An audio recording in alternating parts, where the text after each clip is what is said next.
Hi hello ನಮಸ್ಕಾರ ಗೆಳೆಯರೇ, welcome back to my new vlog. ಎಲ್ಲರೂ ಕೂಡ ತಮ್ಮ ಲೈಫಲ್ಲಿ ಒಂದು ಡ್ರೀಮ್ನ ಒಂದು ಕನಸನ್ನ ಇಟ್ಕೊಂಡಿರ್ತಾರೆ. ಅದು ನಿಜಾನ ಆಗುತ್ತೋ ಸುಳ್ಳು ಆಗುತ್ತೋ ಅಥವಾ ತಿಳ್ಕೊಬೇಕಾ? ಈ ಲಾಗ್ನ ಫುಲ್ ನೋಡಿ ಕೊನೆವರೆಗೂ ನಿಮಗೆ ಖಂಡಿತವಾಗ್ಲೂ ಅದಕ್ಕೆ ಉತ್ತರ ಸಿಗುತ್ತೆ ಅಂತ ಹೇಳಕ್ಕೆ ನಾನು ಇಷ್ಟಪಡ್ತೀನಿ ಗಾಯ್ಸ್. ಹೀಗೆ ನನ್ನ ಲೈಫಲ್ಲಿ ಇರೋ ಡ್ರೀಮ್ ಹಾಗೂ ಕ್ವಶನ್ಸ್ಗಳಿಗೆ ಉತ್ತರ ಹುಡ್ಕೊಂಡು ನಾನಿವತ್ತು ಬಂದಿರೋದೇ ಗುಳುಗುಳಿ ಶಂಕರ ಅಂತ ಹೇಳ್ಬೋದು ಗಾಯ್ಸ್.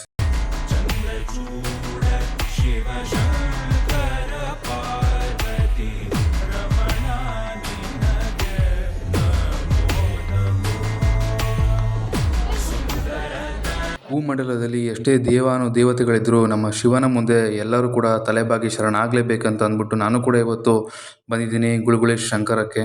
ಇಲ್ಲಿ ಶಂಕರೇಶ್ವರ ದೇವಸ್ಥಾನ ಹಾಗೂ ಚೌಡೇಶ್ವರಿ ಅಮ್ಮನವರ ದೇವಸ್ಥಾನ ನಮಗೆ ನೋಡೋಕೆ ಸಿಗುತ್ತೆ. ಕಮಿಟಿಯವರು ಮುಂಚೆಗಿಂತ ಈಗ ತುಂಬಾ ಪರಿಸ್ಥಿತಿನ ಅಥವಾ ವಾತಾವರಣನ ತುಂಬಾ ಒಳ್ಳೆ ರೀತಿಯಲ್ಲಿ ಬಿಲ್ಡ್ ಮಾಡಿದ್ದಾರೆ ಅಂತಲೇ ಹೇಳ್ಬೋದು. ತುಂಬ ಸಖತ್ತಾಗಿ ತುಂಬ ದೊಡ್ಡದಾಗಿ ಟೆಂಪಲ್ನ ಗ್ರೋತ್ ಮಾಡ್ತಿದ್ದಾರೆ. ಹಾಗೆ ಇಲ್ಲಿ ಬರ್ತಿರೋ ಭಕ್ತರ ಸಂಖ್ಯೆ ದಿನ ದಿನ ಜಾಸ್ತಿ ಆಗ್ತಿದೆ ಅಂತಲೇ ಹೇಳ್ಬೋದು. ಹಾಗೆ ನಾವು ಕೂಡ ಶಿವನ ದರ್ಶನ ಮಾಡಿಕೊಂಡು ನಮ್ಮ ಮನಸ್ಸಲ್ಲಿರೋ ಬೇಡಿಕೆಗಳನ್ನ ಬೇಡ್ಕೊಂಡು ಇಲ್ಲಿನ ಸ್ಥಳದ ವಿಶೇಷತೆ ಹಾಗೂ ಪ್ರಾಮುಖ್ಯತೆಯನ್ನು ಪಡೆಯುವ ಜಟಾತೀರ್ಥವನ್ನು ನೋಡೋಣ ಬನ್ನಿ.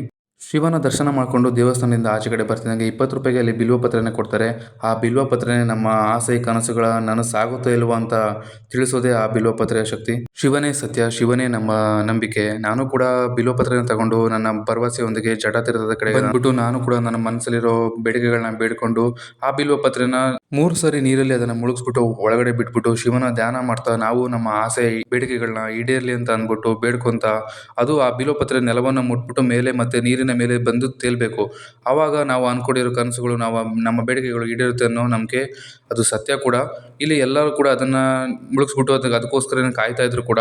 ಗುಳುಗುಳಿ ಶಂಕರ ಇನ್ನೊಂದು ವಿಶೇಷತೆ ಏನಂದ್ರೆ ಆ ಜಟಾತೀರ್ಥದಲ್ಲಿ ಚಪ್ಪಾಳೆ ತಟ್ಟಿದ್ರೆ ಒಳಗಿಂದ ಬಬಲ್ಸ್ ಬರುತ್ತೆ, ಅಂದ್ರೆ ಗುಳ್ಳೆಗಳು ಬರುತ್ತೆ.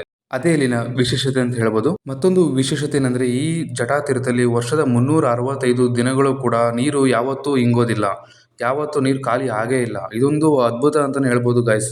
ಹಾಗೆ ನಮ್ಮ ಜೀವನದಲ್ಲಿ ಕರ್ಮ ಅನ್ನೋದು ತುಂಬಾನೇ ಮುಖ್ಯವಾಗಿರುತ್ತೆ ಗಾಯ್ಸ್. ಅದನ್ನು ನಾವು ಯಾವತ್ತೂ ಕೂಡ ಮರಿಬಾರ್ದು ಅಂತಲೇ ನಾನು ಹೇಳಕ್ಕೆ ಇಷ್ಟಪಡ್ತೀನಿ.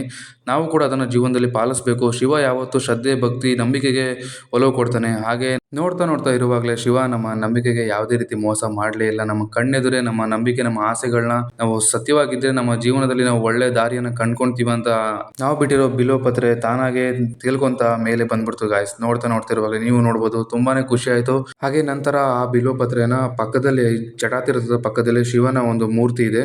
ಆ ಮೂರ್ತಿಯ ತಲೆ ಮೇಲೆ ಇಟ್ಬಿಟ್ಟು ನಮ್ಮ ಕೈಯಿಂದನೇ ಆ ಮೂರ್ತಿಗೆ ಅಭಿಷೇಕನ ನಾವು ಮಾಡಬೇಕು. ಇಂಥ ಒಂದು ಪುಣ್ಯಕ್ಷೇತ್ರ ಎಲ್ಲಿ ಸಿಗುತ್ತೆ ಗಾಯ್ಸ್, ನೀವೇ ನೋಡೋಣ. ಓಂ ನಮಃ ಶಿವಾಯ.